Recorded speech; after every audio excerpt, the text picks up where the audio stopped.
Welcome in along with Zach Robinson. I'm Steve Palazzolo. Today discussing defenses potentially catching up to offenses around the NFL. Zach, you grade every single quarterback. You get to review every quarterback throw during the season, per PFF, using our grading, and you get to watch every play. You get to watch all of the coverages that teams are playing and the adjustments. Broadly speaking, what are we seeing? Because the offenses were just dominating the first half of the season. I think the biggest thing you're seeing is the defenses are tired of sitting back and they're tired of seeing all these throws on them, and they're being more aggressive. And being more aggressive can mean playing coverage and how they're disguising their looks and different things like that. But I think they're being a little more aggressive in terms of, hey, we can play too high, we can give up some more obvious looks for runs, but we're going to play too high coverage and make it harder on these offenses to find things. But the biggest thing, they're moving around a bit, and they're just staying on the aggressive side. Now, as you get later in the season, there's always some weather factors and some colder games and some weather games. I'm sure that has an effect. But when you do see offenses like the Rams, who were dominating through the air earlier in the year, the Saints and Drew Brees were just on a record-setting pace, and they've slowed down in recent weeks. Even the Chiefs, they're still putting up a ton of points, but we've seen teams at least kind of hold them down a little bit to a point. So is there anything specific with those couple teams, or is it just similar to what you're saying? They're just kind of inviting them to run a little bit more? Yeah, I think so. The Rams,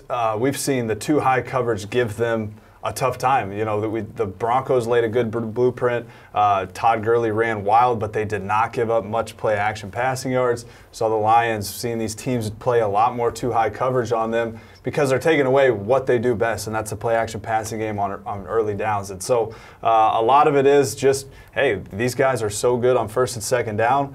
Let's play a little bit softer. Let's keep things in front of them, make the quarterback check the ball down, and make them drive the length of the field, because so many teams play single high zone on first and second down to get that eighth guy in the box. You hear it all the time. It's not that important. If they're going to gain 6 yards on a run, I promise you the offense is going to want you to play single high so they can take those shots down the field on those play action plays. So I think that's been the biggest difference with all these guys. Yeah, 6-yard run, a lot better than the 15-yard crosser behind the linebackers, right? Right. Is this too much of people trying to mimic the Seahawks too? We talk about the single high stuff. That's what they mastered, and they were so good at it in their heyday. And now San Francisco and Atlanta and the Chargers, there's so many other teams that are running variations of that. And even more teams than that. Are they getting away from that? Is this just the way the ebbs and flows are going around the league? Yeah, I think even those teams, you look at it, Atlanta is really the one that's pretty stuck in the cover three, and these other teams have kind of said, all right, we need to play a little softer. They're mixing in more cover two. The Chargers are very, very high percentage like the Falcons, but there's teams that are seeing, okay, there are a lot of weaknesses. If we can't get pressure up front, the coverage just cannot hold up on the back end. So I think a lot of teams are doing that, and they're playing more too high looks. And as an offensive guy, anytime you see a lot of plays are check with me. If it's single high, we're going to throw it. If it's too high, we're going to run it. You just don't have as many plays versus too high play actions, especially. What about the disguise stuff that you mentioned? We've talked about some numbers off camera that really stood out to you. What are we looking at there? Yeah, the variations that teams are just mixing their look and like we said, staying aggressive with their coverage looks. But the passer rating the first 8 weeks of the season with safety disguise, it was down a little bit number-wise, but the passer rating was 93.6 league-wide. We look at weeks 9 through 15 with safety disguise, 83.6.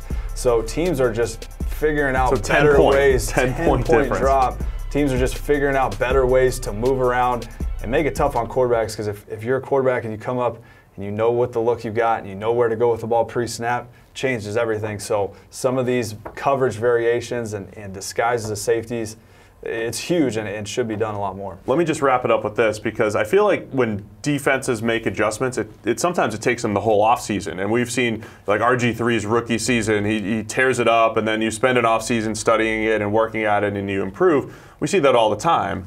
But it feels like it's a mid-season adjustment league-wide. Is this rare? And again, you get to watch every single throw, which is great, and seeing this cat and mouse game. Yeah, I think, anytime you get your bye week and you get a chance to take a look at where you're getting beat, how you're getting beat, you don't get to see league-wide. You're just game planning for your specific opponent each week. So I think taking a step back, bye week wise, there's been the most cover two over the past, or two high looks over the past 3 weeks than any other 3 week span. So I think teams have said, okay, here's why these offenses are exploding on us. The trick looks, the jet motion, all these things. Hey, let's slow it down. Let's get our eyes kind of a little more settled and play a little more softer coverage early downs. I like it. So there you have it. Offense has been down just a little bit in recent weeks. Apologies to your fantasy team, but NFL defenses have been adjusting down the stretch here in 2018.